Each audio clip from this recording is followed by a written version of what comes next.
You're standing around a fire. It's 50,000 BC. No Netflix, no phone, no existential dread about your inbox. Just you, the flames, and smoke curling directly into your face. And at some point, one of your ancestors looked at that smoke and thought, wait, what if I did that on purpose? This is the story of how humans discovered smoking. Not cigarettes, not cigars, the very first time a human being intentionally inhaled something burning. And here's the thing, nobody tells you. Smoking doesn't start with tobacco, or colonial trade routes, or even agriculture. The desire to inhale smoke might be hardwired into us on a level so deep it predates civilization entirely. Start with fire itself, because you need it before you can smoke anything. The oldest confirmed evidence of controlled fire goes back roughly 1 million years, to a site called Wonderwork Cave in South Africa. Burnt plant ash and charred bone from a sustained, contained fire, not a wildfire. 1 million years ago, we weren't even Homo sapiens yet. That was Homo erectus. And every one of them, every single day, for hundreds of thousands of years, sat near fires and breathed smoke. It was unavoidable. It was constant. It was the original air quality problem, and nobody had an app to check it. Here's where it gets interesting. Burning organic matter doesn't just release carbon dioxide and water vapor. Depending on what's burning, you get a cocktail of compounds. And in some plants, that cocktail is genuinely psychoactive, which means some of our ancestors were accidentally getting high around the campfire and had no idea why they felt amazing. This isn't a fringe idea. Human brains have cannabinoid receptors as part of the endocannabinoid system, which regulates mood, memory, and appetite. Those receptors didn't evolve because of cannabis smoke, but it means that when a human first inhaled it, their brain wasn't confused. It basically said, "Oh, hello, I've been waiting for you." That accidental hit of psychoactive smoke, stumbled into by chance often enough that someone eventually thought to recreate it on purpose, might be the true origin of smoking, not a decision.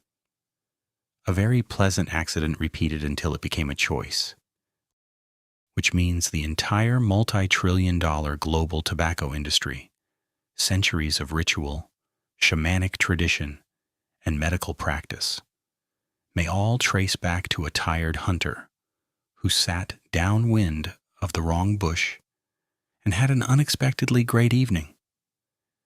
History is sometimes beautiful in the most absurd ways.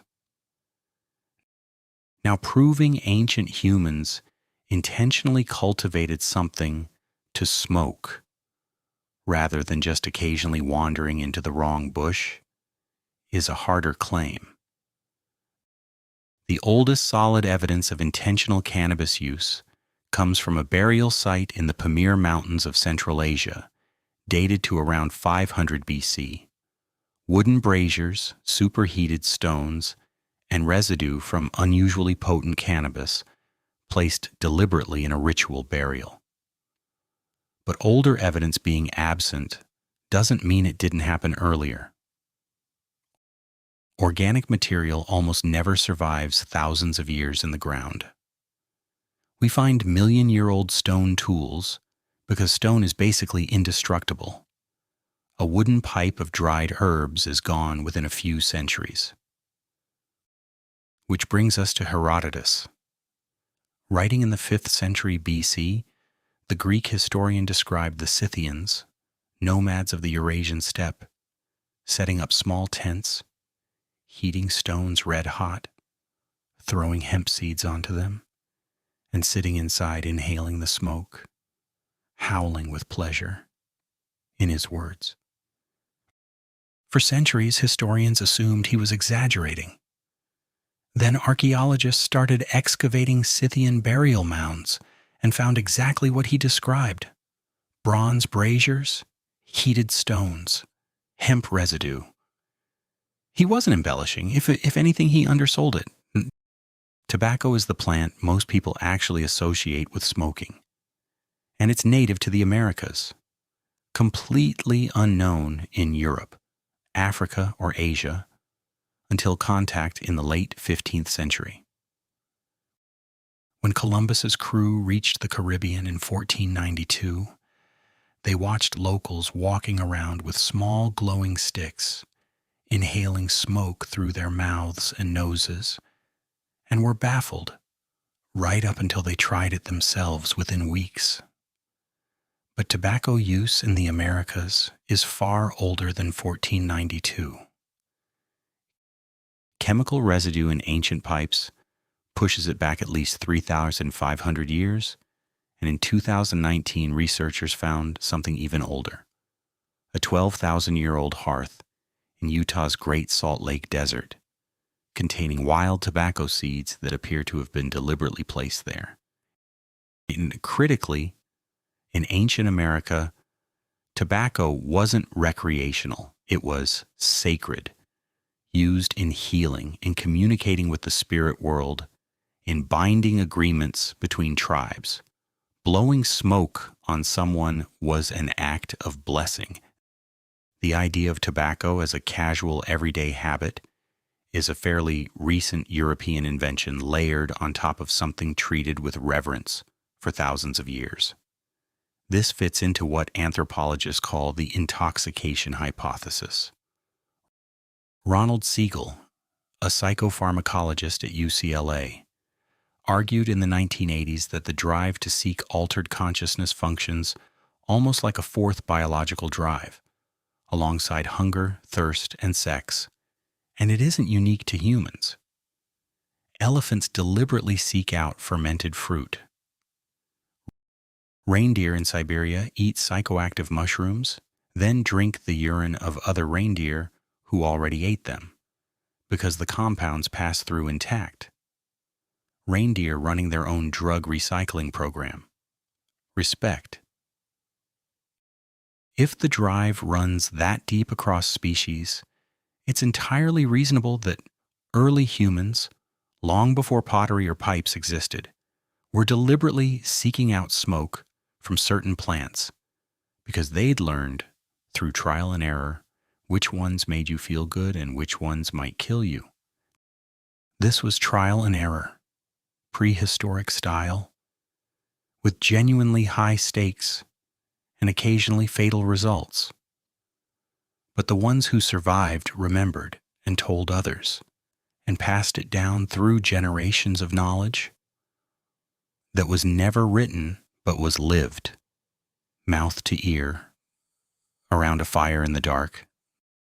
There's a medical thread here too. The Ebers Papyrus, one of the oldest medical documents on Earth, describes ancient Egyptians around 1550 BC treating lung and throat conditions by inhaling smoke from heated herbs, a practice with real pharmacological logic behind it, since smoke reaches the lungs directly. We still deliver inhaled medicine today, just without the fire. And there's a social angle too. Shared ritual smoke, consumed together in an enclosed space, synchronizes group behavior and builds trust in ways modern neuroscience can actually measure. The ritual smoke circle wasn't just a party, it was social infrastructure in a species whose survival depended on group cohesion. And then it all changes. When tobacco reached Europe in the 1500s, it went from an exotic curiosity to a mass commodity within a couple of centuries.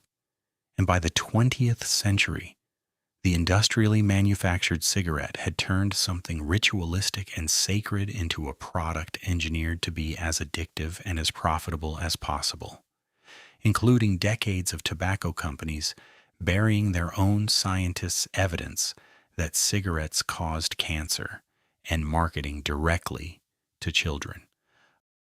A shaman placing cannabis on hot stones in 500 BC, and a tobacco executive signing off on a cigarette ad campaign in 1960 both worked with smoke. That's nearly the only thing they had in common. So when did humans start smoking? Honestly, we don't fully know, and we probably never will with certainty. But the drive underneath it, to alter consciousness, to bond through shared ritual, to use smoke as medicine, is almost certainly older than any artifact we've dug up. It may be as old as fire itself. What's clear is that everywhere the historical record begins, humans were already doing this. Fire, smoke, breath, a thin thread of continuity running through everything.